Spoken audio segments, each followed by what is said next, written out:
YouTube channel ओम तीर्थ दर्शन में आप सभी श्रोताओं का, भक्तों का और सब्सक्राइबर बंधुओं का एक बार फिर से स्वागत, वंदन, अभिनंदन है। श्रोताओं, आज का वीडियो आपके समक्ष प्रसारित किया जा रहा है, जिसमें माता सीता जी को क्यों उठाने पड़े शस्त्र। उस समय की बात है कि भगवान श्री राम राज्यसभा में विराजमान थे। उसी समय विभीषण वहाँ पर भागते भागते पहुँचे और बहुत भयभीत और हड़बड़ी में लग रहे थे। तब सभा में प्रवेश करते ही कहने लगे, हे राम, मुझे बचाइए, मुझे बचाइए। तो भगवान श्री राम ने कहा, ऐसा क्या हो गया है जो आप मेरे पास भागते हुए चले आ रहे हैं। तब विभीषण जी बोले कि कुंभकर्ण का बेटा मूलकासुर आफत ढा रहा है। तब लगता है ना लंका बचेगी और ना मेरा राजपाट। भगवान श्री राम जी के द्वारा उसको ढाढ़स बंधवाया, धीरज बंधवाई गई और फिर पूरी बात बताए जाने तक विभीषण ने बताया कि कुंभकर्ण का एक बेटा मूल नक्षत्र में पैदा हुआ था, इसलिए उसका नाम मूलकासुर रखा गया है। इसे अशुभ जान कुंभकर्ण ने जंगल में फेंकवा दिया था। जंगल में मधुमक्खियों ने मूलकासुर को पाल लिया। मूलकासुर जब बड़ा हुआ तो उसने कठोर तपस्या करके ब्रह्मा जी को प्रसन्न कर लिया। अब उनके द्वारा दिए गए वर से में बल के घमंड में भयानक उत्पात मचा रहा है। जब जंगल में उसे पता चला कि आपने उसके खानदान का सफाया कर दिया, लंका जीत ली और राजपाट मुझे सौंप दिया है, तो वह भन्नाया हुआ मेरे तरफ आ रहा है। भगवान, आपने जिस दिन से मुझे राजपाट सौंपा, उसके कुछ दिन बाद ही उसने पाताल वासियों के साथ लंका पहुंचकर मुझ पर धावा बोल दिया। मैंने 6 महीने तक मुकाबला किया, पर ब्रह्मा जी के वरदान ने उसे इतना ताकतवर बना दिया है कि मुझे भागना पड़ा तथा अपने बेटे, मंत्रियों तथा स्त्रियों के साथ किसी प्रकार सुरंग के जरिए भागकर यहाँ पहुँचा हूँ।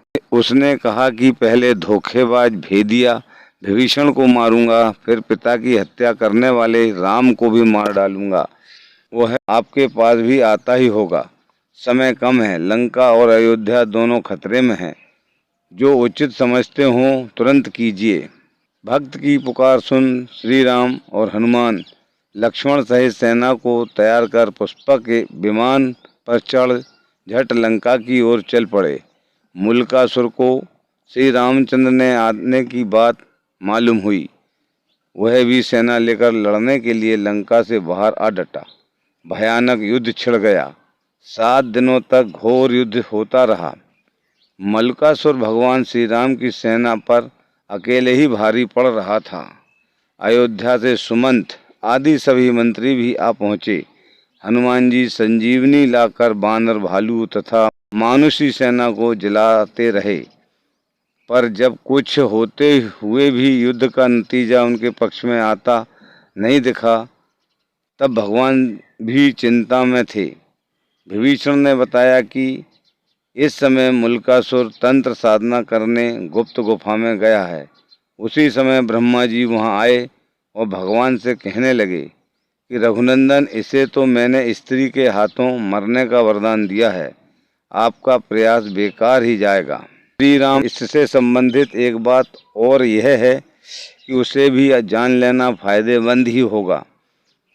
जब इसके भाई ब्रादर लंका युद्ध में मारे जा चुके, तो एक दिन इसने मुनियों के बीच दुखी होकर कहा, चंडी सीता के कारण मेरा समूचा कुल नष्ट हो चुका है।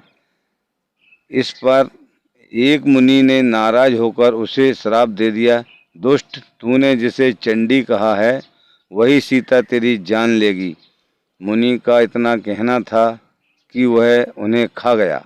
बाकी मुनि उसके डर से चुपचाप खिसक गए। तो हे राम, अब कोई दूसरा उपाय नहीं है। अब तो केवल सीता ही इनका वध कर सकती है। आप उन्हें यहाँ बुलाकर इनका वध करवाइए। इतना कहकर ब्रह्मा जी अंतर ध्यान हो गए। भगवान श्री राम ने हनुमान जी और गरुड़ को तुरंत पुष्पक विमान से सीता जी को लाने भेजा। इधर सीता देवी देवताओं की मनाती, तुलसी, शिव प्रतिमा, पीपल आदि के फेरे लगाती, ब्राह्मणों से पाठ रुद्रीय का जाप कराती, दुर्गा जी की पूजा करवाती कि विजयी श्री राम शीघ्र लौटें। तभी गरुड़ हनुमान जी उनके पास पहुंच जाते हैं। पति के संदेश को सुनकर सीता जी तुरंत चल देती है। भगवान श्री राम ने उन्हें मुल्कासुर के बारे में सारा कुछ बताया। फिर तो भगवती सीता को गुस्सा आ गया। उनके शरीर से एक दूसरी तामसी शक्ति निकल पड़ी और उसका स्वर बड़ा भयानक था और यह छाया सीता चंडी के वेश में लंका की ओर बढ़ चली। इधर श्री राम जी ने वानर सेना को इशारा किया कि मुल्कासुर जो तंत्र क्रिया कर रहा है उसको उसकी गुप्त गुफा में जाकर तहस नहस करें। वानर गुफा के भीतर पहुंचकर उत्पात मचाने लगे तो मुल्कासुर दांत किटकिटाता हुआ सब छोड़ छाड़ कर वानर सेना के पीछे दौड़ा और हड़बड़ी में उसका मुकुट गिर पड़ा।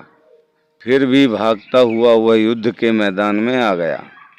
युद्ध के मैदान में छाया सीता को देख मुल्कासुर गरजा, तू कौन है? अभी भाग जा, मैं औरतों पर मर्दानगी नहीं दिखाता। छाया सीता ने भी भीषण आवाज करते हुए कहा, मैं तुम्हारी मौत चंडी हूँ। तूने मेरा पक्ष लेने वाले मुनियों को और ब्राह्मणों को खा डाला था। अब मैं तुम्हें मारकर अपना बदला चुकाऊंगी। इतना कहकर छाया सीता ने मुल्कासुर पर 5 बाण चलाए तो मुल्कासुर ने भी जवाब में बाण चलाए। कुछ देर तक घोर युद्ध हुआ। अंत में चंडिकास्त्र चलाकर छाया सीता ने मुल्कासुर का सिर उड़ा दिया और वह लंका के दरवाजे पर जा गिरा। राक्षस हाहाकार करते हुए इधर उधर भाग खड़े हुए। छाया सीता लौटकर सीता के शरीर में प्रवेश कर गई। मुल्कासुर ने उसी लंका की जनता ने माता सीता की जय जयकार की और विभीषण ने उन्हें धन्यवाद दिया। कुछ दिनों तक लंका में रहकर श्री राम सीता सहित पुष्पक विमान से अयोध्या वापस आ जाते हैं। हमारा वीडियो यहीं समाप्त होता है। कृपया करके लाइक करें, शेयर करें। जय भारत माता की।